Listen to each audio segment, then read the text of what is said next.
Would you do if your neighbor came to your front door in a barely controlled rage? 1. I had this happen to me. My family and I were at home one evening, when all of a sudden someone started frantically pounding on my front door. My wife opened the door to the neighbor lady who was crying hysterically. She invited her in, and she told us her husband was in a rage, and had put his hands on her. About that time, the husband came charging through my front door, and began verbally assaulting his wife with profanity at the top of his lungs. In my living room, before I had a chance to address the situation, my older daughter told him to tone it down, at which point he responded with "Shut the F.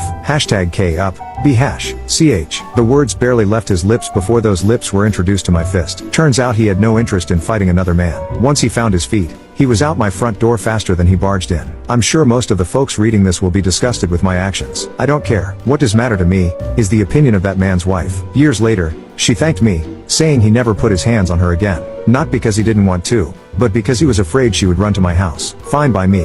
2. Well, being a single old lady of 75,